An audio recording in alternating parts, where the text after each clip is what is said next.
suddenly you find yourself in a situation you never anticipated. As a person living with disability, you discover that you are not like other kids. How do you respond to that? For a mother who has a special needs child, who never prayed for such, and suddenly finds herself in that situation, how does she cope with it? Of course, it can be traumatic. It's sometimes difficult to deal with. We will not play down on the emotional aspect of it. But then, what do you do next? That's what our conversation on the Ability Conversation Room will be on today. Welcome to another exciting episode. And trust me, you're going to be going away with a lot of wisdom today. I'm not alone. I am here with the co-host herself, my delectable wife, Yewande Onyima. You're welcome, honey. Thank you. All right. So are you ready for your people? Yes, Yeah. I am. Okay.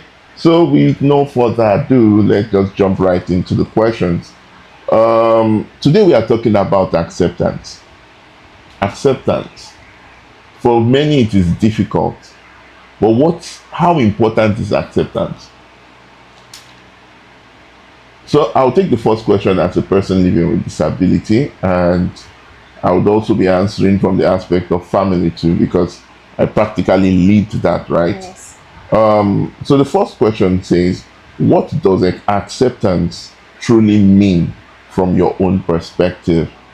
For me, acceptance is when you have come to a full knowledge of the limitations and the challenge itself, and you are ready to move forward from that point that you find yourself. It's important that you understand that as a person with disability or with somebody who finds him or herself, not just even persons with disability, even people who find themselves suddenly in a situation, rather than brood over it or get soaked up or drawn into depression, it's better you take the next positive step. And the question is, what do you do next? For me, I would say that I came to the full knowledge of limitation when as adult, started adulting, right? At the stage where you had to talk about having a life partner. So you were talking about how your own experience with acceptance started when you were trying to look for a life partner. Yeah. Was it that you got so many javelin, or what they call it? Oh, I wish I could actually do an illustration of me in the spiritual realm, or what will I call it. There were definitely different jabs and different swords and different, and I will not say I was not charismatic. I had the vibes and all, but then when you now have to look at the physical part and you look at the challenges Yes. that you might have to deal with living with a person with disability, most people, because they don't even understand the situation, they end up running away from it. It's better to why delve into something that I don't really understand. Yes. So it happens, but that shouldn't be the case Yes. if you properly understand the situation and the person. Okay, I'll take it now. The second question: how does a family's level of acceptance influence emotional well-being and independence? That's interesting. So, when a family, I'll take it from two sides.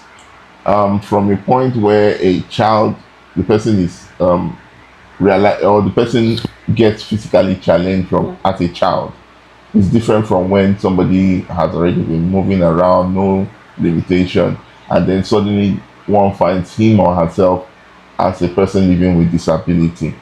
For the child, it's different because, like it happened with me, it took a while.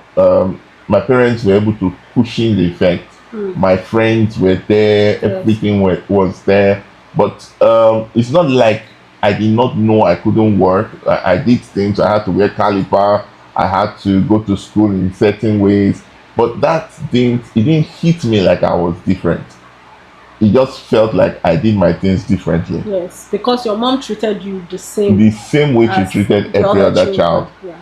So for me, at that stage, I had the support I had the community, I had everything that I needed to be able to get to this point. So as a child, you're already just forming your behavior, your thinking system, and so I just adapted, right? Take note, I was getting the energy from my parents, the vibes from my parents, and everything and everyone around me. For someone who just suddenly finds himself in that situation, it's harder, and it takes one being very deliberate. Yeah. This person also needs the support, the community, and everything that is required to ensure that this person gets back on his feet. I'll give you several examples. Someone like Ayefele fell into that kind of situation. But today, Ayefele is one of the world's success. Why? His mindset towards the challenge. Then for the other one, you talk about Cobams. Cobams is a world renowned. So we have these people. It is possible when you see it happen for others. So, my dear, Yeah. I'll be bringing you in right now. In terms of from the angle of a special needs therapist Yeah. and the support system in your own way, I would want you to enlighten us on ways that denial and acceptance affects early intervention. Okay. Okay. How does denial affect Yeah, denial. diagnosis Yeah, and intervention? Because we know normally diagnosis should come before the intervention. yes, So okay. yes. So well. So I know that this is very difficult for parents that have children with special needs. So because no parent at all, either the mother or father, would like the idea of their child being challenged. The parent would definitely not agree with that, because that's the last thing they want to think about, that their child needs support or has a need. So the way it would affect early diagnosis first is you're already delaying it. You're already delaying the help and support that should come to that child. I would advise that when a parent notices that a child is acting off, they can take their time to study that child. And once they have seen that, they should take the child for evaluation. Is it not better for one to be overthinking than Yes. for one to delay? Yes, So I it's agree better with that you. when you see it, Yes. and other people are also pointing it out, You don't you don't just just relax and all say, get all religious and say yes, not my portion, yes, and rather take actions. yes, Then yes.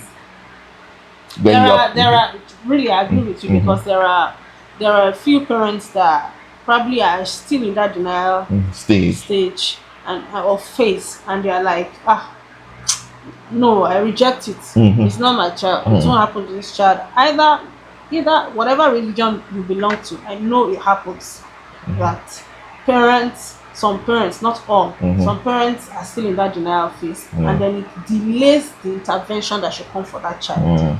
Intervention will mean like different therapies. For example, if the child has speech delay and you think at 5 years old, this child will outgrow it, this child will eventually talk. It's possible. Faith too works, but definitely faith will not work without your action. How Okay. does Yeah. acceptance impact the effectiveness So of intervention? now, let's say we have moved from the stage of denial from that parent. They have now moved to acceptance. They've accepted that, okay, I will not call this child this name, but I want to accept that this child needs support truly. A child who has a behavioral issue of always, let's say, biting himself. Let me put it that way. Either biting himself or hitting his head on the wall out of either frustration or sensory overload.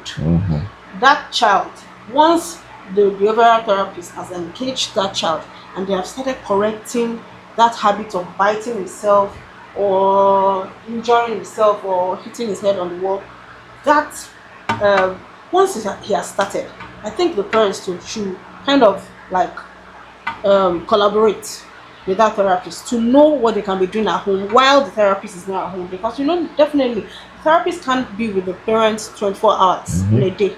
So once the therapist have had these or hours with that child, the parents too can also Step in. step in while he or she is away. They can step in, especially when that child exhibits that behavior, right? Mm. So another thing is that they should not stop. They should continue. Like, if you have decided you want to do therapy 3 times in a week, continue. If you travel for a while, look for something to replace it. That means you are stepping in to help that child. But if you go for a while, or you change location, or something takes you, or maybe work takes you out and you have to take your child with you, Yeah. you will, and you don't do anything, and you leave that child without intervention, without support, the child is likely to regress. Sometimes the child will regress and start and go back to what he has been doing Before. before before therapy came, or whatever he has been doing before therapy came, or the child will regress and it will get worse. Was. Wow. He is Wow. likely to even have more habits. Okay. So from what you've said now, Yes. it's clear that parents need to accept that they have something or a situation to deal with, Yes. and by so doing, they must work closely Yes. with the support, Support. the interventions, and be Yes. part of it They should be fully. part of it, because see, parents, teachers, therapists, caregivers should collaborate. Everybody will work hand in hand.